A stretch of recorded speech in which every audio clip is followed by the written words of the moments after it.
नमस्कारम्। ॐ श्री परमात्मने नमः। अथ द्वितीयोऽध्यायः। संजय उवाच तन्तथा कृपयाविष्टम् अश्रुपूर्णाकुलेक्षणं विषिदन्तमिदं वाक्यम् उवाच मधुसूदनः।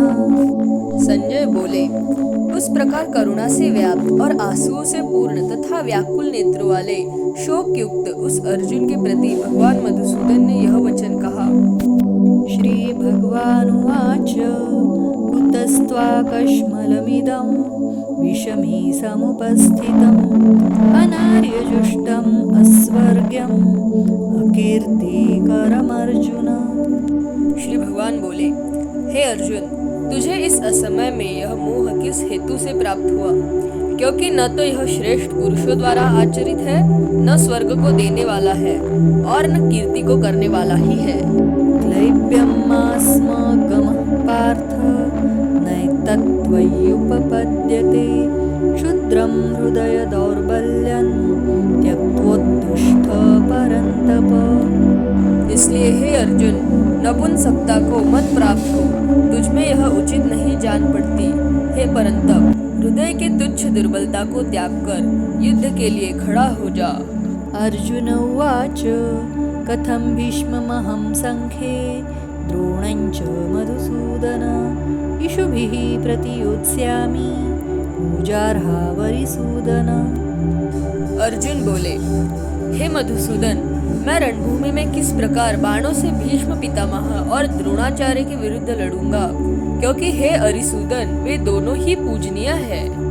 गुरून् हत्वा हि महानुभावान् श्रेयो भोक्तुं भैक्षमपीह लोके हत्वार्थकामांस्तु गुरूनिहैव भुञ्जीय भोगान् रुधिर्प्रदिग्धान्। इसलिए इन महानुभाव गुरुजनों को न मारकर मैं इस लोक में भिक्षा का अन्न भी खाना कल्याणकारक समझता हूँ, क्योंकि गुरुजनों को मारकर भी इस लोक में रुधिर से सने हुए अर्थ और कामरूप भोगों को ही तो भोगूंगा। न चैतद्विद्यः कतरन्नो गरीयो यद्वा जयेम यदि वा नो जयेयुः यानि वहत्वा न जिजीविषाम स्तेव स्थितः प्रमुखे धार्तराष्ट्राः। हम यह भी नहीं जानते कि हमारे लिए युद्ध करना और न करना इन दोनों में से कौन सा श्रेष्ठ है, अथवा यह भी नहीं जानते कि उन्हें हम जीतेंगे या हमको वे जीतेंगे। और जिनको मारकर हम जीना भी नहीं चाहते, वे ही हमारे आत्मीय धृतराष्ट्र के पुत्र हमारे मुकाबले में खड़े हैं।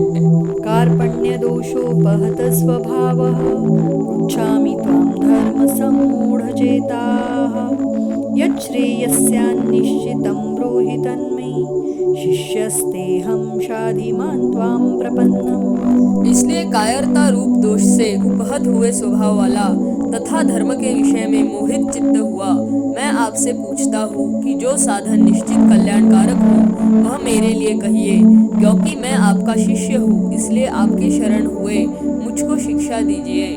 नहि प्रपश्यामि ममापनुद्यात् यच्छोकमुच्छोषणमिन्द्रियाणाम् अवाप्य भूमावसपत्नवृद्धं राज्यं सुराणामपि चाधिपत्यम्।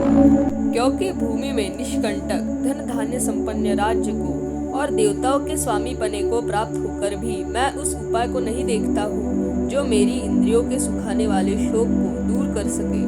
संजय उवाच एवमुक्त्वा ऋषिकेशं गुडाकेशः परन्तप न योत्स्यैति गोविन्दम् उक्त्वा तृष्णिं बभूवः। संजय बोले, हे राजन, निद्रा को जीतने वाले अर्जुन अंतर्यामी श्री कृष्ण महाराज के प्रति इस प्रकार कहकर फिर श्री गोविंद भगवान से युद्ध नहीं करूंगा यह स्पष्ट कहकर चुप हो गए। तमुवाच ऋषिकेशः प्रहसन्नीव भारत सेनयोरुभयोर्मध्ये विषीदन्तमिदं वचः।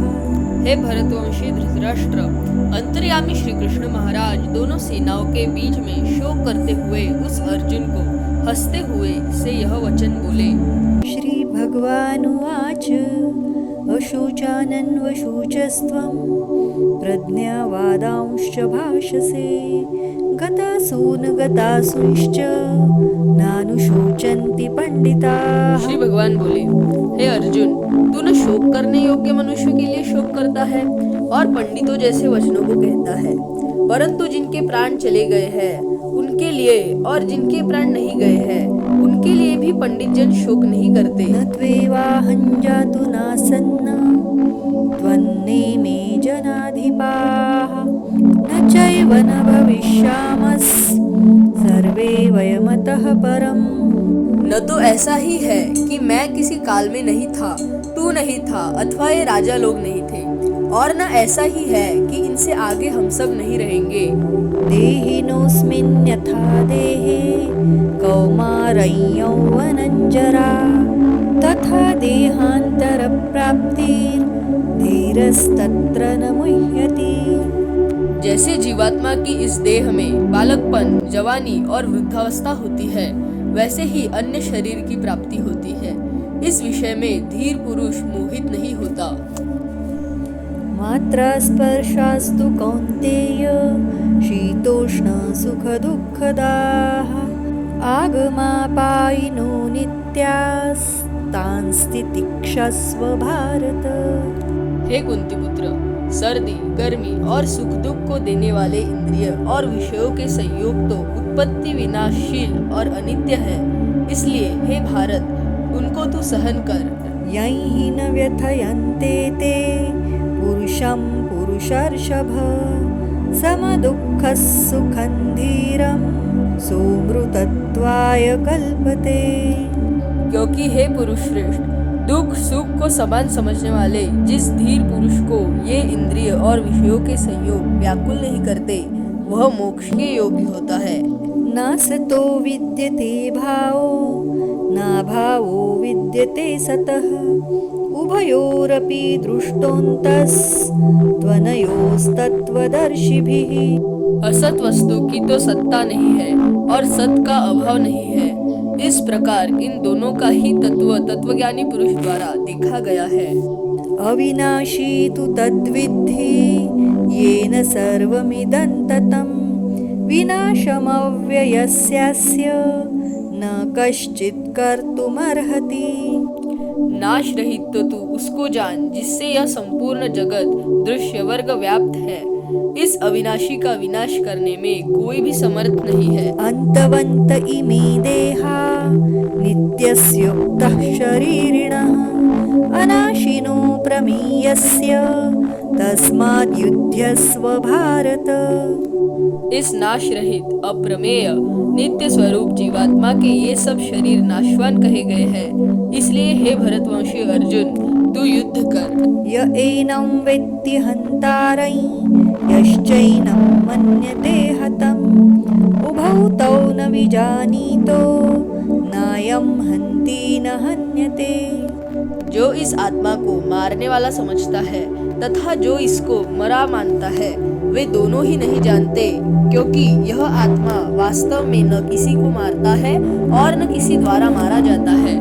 न जायते म्रियते वा कदाचिन् नायं भूत्वा भविता वा न भूयः अजो नित्यः शाश्वतोऽयं पुराणो न हन्यते हन्यमाने शरीरे। यह आत्मा किसी काल में भी न तो जन्मता है और न मरता है, तथा न यह उत्पन्न होकर फिर होने वाला ही है, क्योंकि यह अजन्मा, नित्य, सनातन और पुरातन है।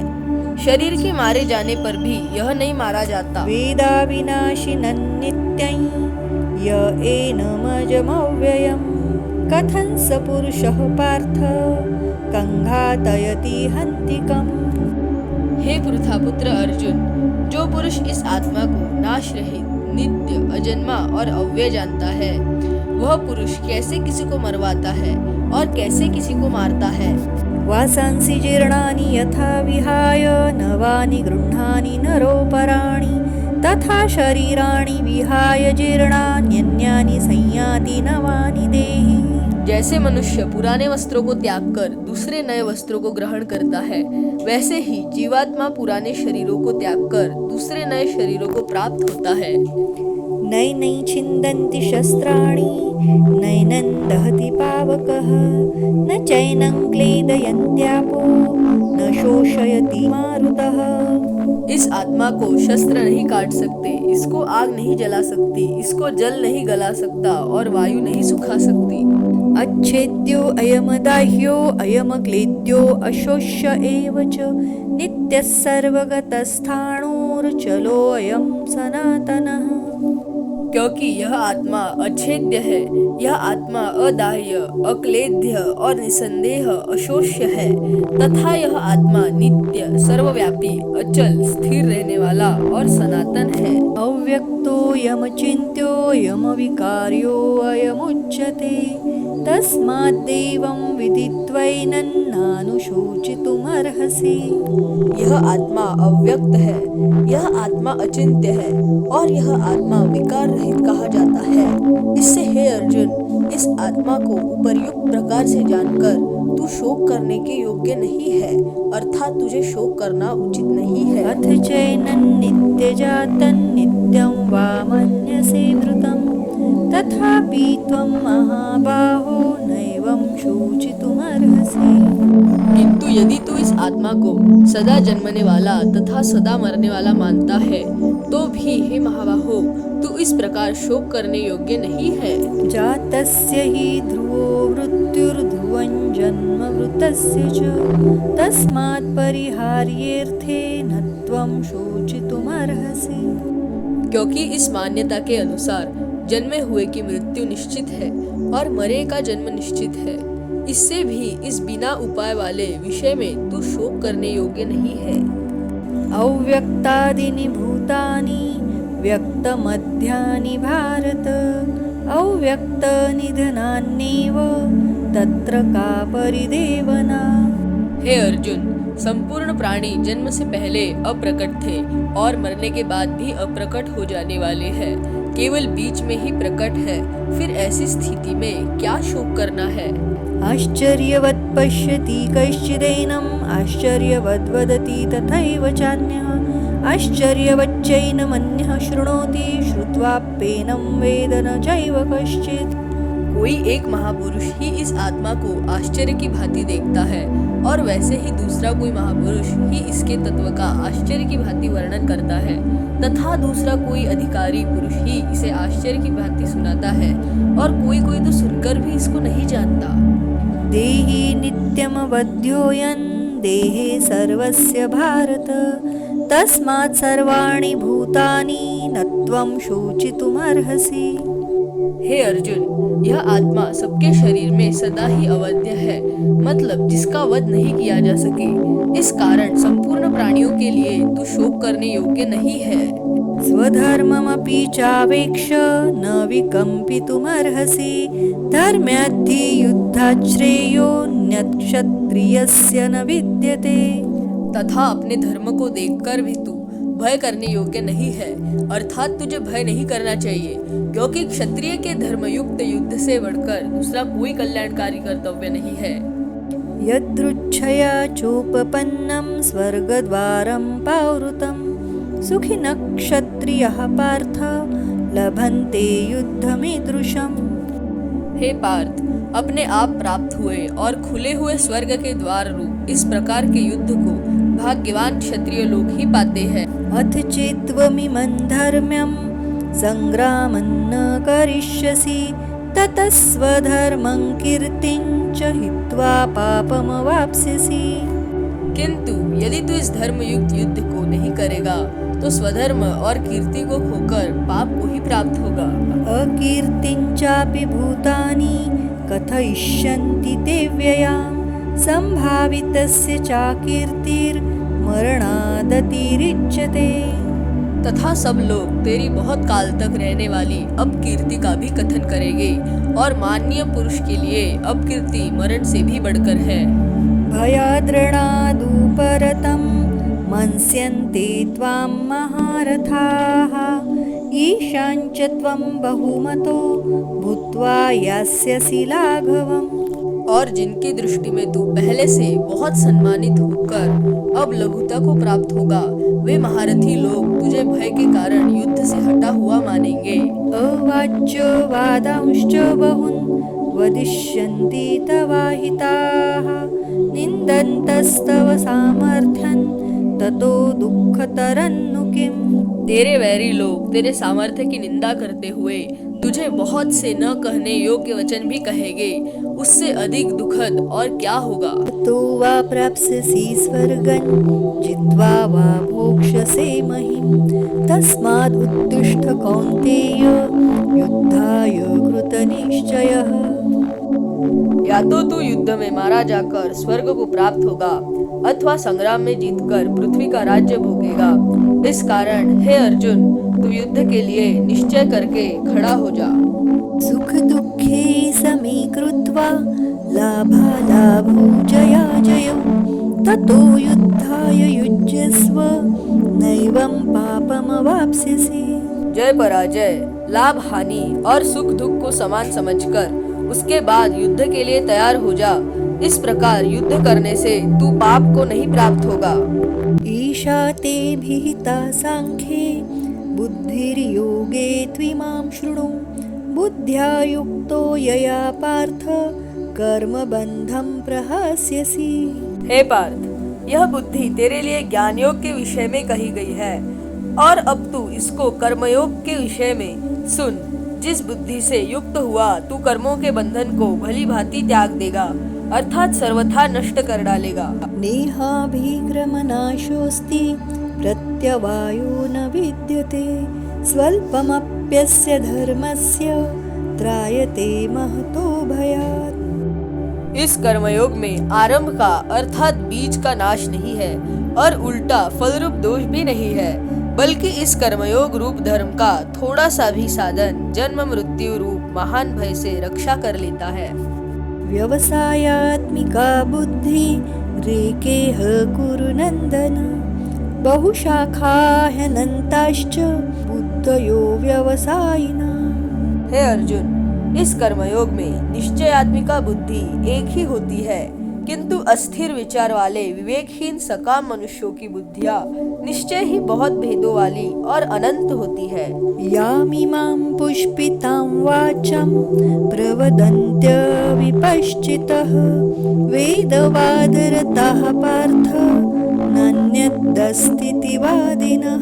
हे अर्जुन, जो भोगों में तन्मय हो रहे हैं, जो कर्मफल के प्रशंसक वेद वाक्यों में ही प्रीति रखते हैं, जिनकी बुद्धि में स्वर्ग ही परम प्राप्य वस्तु है और जो स्वर्ग से बढ़कर दूसरी कोई वस्तु ही नहीं है, ऐसा कहने वाले हैं। कामात्मान स्वर्ग परा जन्म कर्म फल प्रदां क्रिया विशेष बहुलां भोगैश्वर्य गतिं प्रति। वे अविवेकी जन इस प्रकार की जिस पुष्पित अर्थात दिखाऊ शोभायुक्त वाणी को कहा करते हैं, जो कि जन्मरूप कर्म फल देने वाली एवं भोग तथा ऐश्वर्य की प्राप्ति के लिए नाना प्रकार की बहुत सी क्रियाओं का वर्णन करने वाली है, उस वाणी द्वारा जिनका चित्त हर लिया गया है। भोगैश्वर्य प्रसक्तानां तया पौरुत चेतसा व्यवसायात्मिका बुद्धिस् समाधौ न विधीयते। जो भोग और ऐश्वर्य में अत्यंत आसक्त है, उन पुरुषों की परमात्मा में निश्चयात्मिका बुद्धि नहीं होती है। त्रैगुण्य विषया वेद निस्त्रैगुण्यो भवार्जुन निर्द्वन्द्वो नित्यसत्त्वस्थो निर्योगक्षेम आत्मवान्। हे अर्जुन, वेद उपर्युक्त प्रकार से तीनों गुणों के कार्य रूप समस्त भोगों एवं उनके साधनों का प्रतिपादन करने वाले हैं, इसलिए तू उन भोगों एवं उनके साधनों में आसक्तिहीन हर्ष शोकादि द्वंद्वों से रहित नित्य वस्तु परमात्मा में स्थित योग क्षेम को न चाहने वाला और स्वाधीन अंतःकरण वाला हो। यावानर्थ उदपाने सर्वतः संप्लुतोदके तावान् सर्वेषु वेदेषु ब्राह्मणस्य विजानतः। सब ओर से परिपूर्ण जलाशय के प्राप्त हो जाने पर छोटे जलाशय में मनुष्य का जितना प्रयोजन रहता है, ब्रह्मा को तत्व से जानने वाले ब्राह्मण का समस्त वेदों में उतना ही प्रयोजन रह जाता है। कर्मण्येवाधिकारस्ते मा फलेषु कदाचन मा कर्मफलहेतुर्भूर्मा ते संगोस्त्वकर्मणि। तेरा कर्म करने में ही अधिकार है, उसके फलों में कभी नहीं। इसलिए तू कर्मों के फल हेतु मत हो तथा तेरी कर्म न करने में भी आसक्ति न हो। योगस्थः कुरु कर्माणि संगं त्यक्त्वा धनंजय सिद्ध्यसिद्ध्योः समो भूत्वा समत्वं योग उच्यते। हे धनंजय, तू आसक्ति को त्याग कर तथा सिद्धि और असिद्धि में समान बुद्धि वाला होकर योग में स्थित हुआ कर्तव्य कर्मों को कर। समत्व ही योग कहलाता है। पुरेण ह्यवरं कर्म बुद्धियोगात् धनंजय बुद्धौ शरणं मन्विच्छ कृपणः फलहेतवः। बुद्धि योग की अपेक्षा सकाम कर्म दूर से ही निकृष्ट है। अतः हे धनंजय, तू बुद्धि का आश्रय ले, क्योंकि फल के हेतु बनने वाले अत्यंत दीन है। बुद्धियुक्तो जहातीह उभे सुकृत दुष्कृते तस्माद् योगाय युज्यस्व योगः कर्मसु कौशलम्। बुद्धि से युक्त मनुष्य यहाँ जीवित अवस्था में ही पुण्य और पाप दोनों का त्याग कर देता है। अतः तू योग में लग जा, क्योंकि योग ही कर्मों में कुशलता है। कर्मजं बुद्धियुक्ता हि फलं त्यक्त्वा मनीषिणः जन्मबन्धविनिर्मुक्ताः पदं गच्छन्त्यनामयम्। समतायुक्त मनीषी साधक कर्मजन्य फल का त्याग करके जन्मरूप बंधन से मुक्त होकर निर्विकार पद को प्राप्त हो जाते हैं। यदा ते मोहकलिलं बुद्धिर्व्यतितरिष्यति तदा गन्तासि निर्वेदं श्रोतव्यस्य श्रुतस्य च। जिस समय तेरी बुद्धि मोह रूपी दलदल को तर जाएगी, उसी समय तू सुने हुए और सुनने में आने वाले भोगों से वैराग्य को प्राप्त हो जाएगा। श्रुति विप्रतिपन्ना ते यदा स्थास्यति निश्चला समाधावचला बुद्धिस्तदा योगमवाप्स्यसि। जिस काल में शास्त्रीय मतभेदों से विचलित हुई तेरी बुद्धि निश्चल हो जाएगी और परमात्मा में अचल हो जाएगी, उस काल में तू योग को प्राप्त हो जाएगा। अर्जुन उवाच स्थितप्रज्ञस्य का भाषा समाधिस्थस्य केशव स्थितधिः किं प्रभाषेत् किमासीत् व्रजेत् किम्। अर्जुन बोले, हे केशव, परमात्मा में स्थित स्थिर बुद्धि वाले मनुष्य के क्या लक्षण होते हैं? वह स्थिर बुद्धि वाला मनुष्य कैसे बोलता है, कैसे बैठता है और कैसे चलता है? श्री भगवानुवाच प्रजहाति यदा कामान् सर्वान् पार्थ मनोगतान् आत्मन्नेवात्मना तुष्टः स्थितप्रज्ञस्तदुच्यते। श्री भगवान बोले, हे पृथानंदन, जिस काल में साधक मनोगत संपूर्ण कामनाओं को अच्छी तरह त्याग कर देता है और अपने आप से अपने आप में ही संतुष्ट रहता है, उस काल में वह स्थित प्रज्ञ कहा जाता है। दुःखेष्वन् उद्विग्नमनः सुखेषु विगतस्पृहः वितराग भयक्रोधः स्थितधीर्मुनिरुच्यते। दुखों की प्राप्ति होने पर जिसके मन में उद्वेग नहीं होता और सुखों की प्राप्ति होने पर जिसके मन में स्पृहा नहीं होती तथा जो राग भय और क्रोध से सर्वथा रहित हो गया है, वह मननशील मनुष्य स्थिर बुद्धि कहा जाता है। यः सर्वत्रान्भिस्नेहस्तत्तत् प्राप्य शुभाशुभं नाभिनन्दति न द्वेष्टि तस्य प्रज्ञा प्रतिष्ठिता। सब जगह आसक्ति रहित हुआ जो मनुष्य उस शुभ अशुभ को प्राप्त करके न तो अभिनंदित होता है और न द्वेष करता है, उसकी बुद्धि प्रतिष्ठित है। यदा संहरते चायं कूर्मोऽङ्गानीव सर्वशः इन्द्रियाणीन्द्रियार्थेभ्यस्तस्य प्रज्ञा प्रतिष्ठिता। जिस तरह कछुआ अपने अंगों को सब ओर से समेट लेता है, ऐसे ही जिस काल में यह कर्मयोगी इंद्रियों के विषयों से इंद्रियों को सब प्रकार से समेट लेता है, तब उसकी बुद्धि प्रतिष्ठित हो जाती है। विषया विनिवर्तन्ते निराहारस्य देहिनः रसवर्जं रसोप्यस्य परं दृष्ट्वा निवर्तते। निराहारी मनुष्य के विषय तो निवृत्त हो जाते हैं पर रस निवृत्त नहीं होता, परंतु स्थित प्रज्ञ मनुष्य का तो रस भी परमात्मा तत्व का अनुभव होने से निवृत्त हो जाता है। यततो ह्यपि कौन्तेय पुरुषस्य विपश्चितः इन्द्रियाणि प्रमाथीनि हरन्ति प्रसभं मनः। हे कुंती नंदन, यत्न करते हुए विद्वान मनुष्य की भी प्रमथनशील इंद्रिया उसके मन को बलपूर्वक हर लेती है। तानि सर्वाणि संयम्य युक्त आसीत मत्परः वशे हि यस्येन्द्रियाणि तस्य प्रज्ञा प्रतिष्ठिता। कर्मयोगी साधक उन संपूर्ण इंद्रियों को वश में करके मेरे परायण होकर बैठे, क्योंकि जिसकी इंद्रिया वश में है उसकी बुद्धि प्रतिष्ठित है। ध्यायतो विषयान् पुंसः संगस्तेषुपजायते संगात् संजायते कामः कामात् क्रोधोऽभिजायते।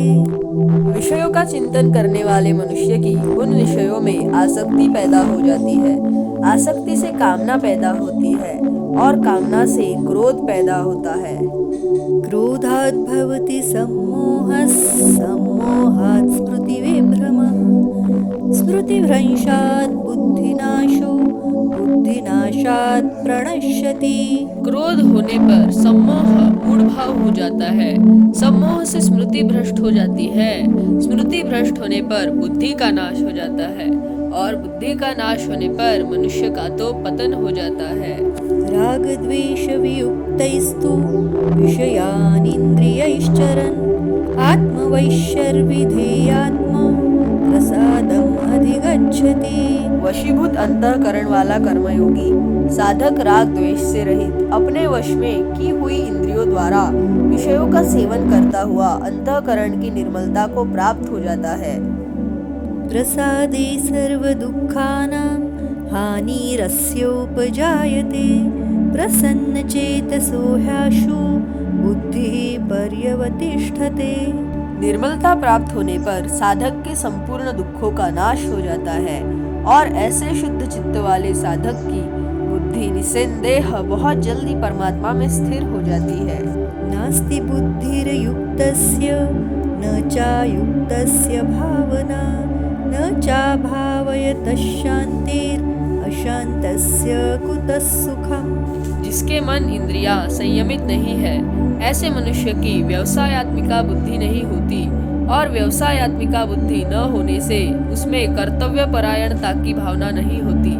ऐसी भावना न होने से उसको शांति नहीं मिलती। फिर शांति रहित मनुष्य को सुख कैसे मिल सकता है?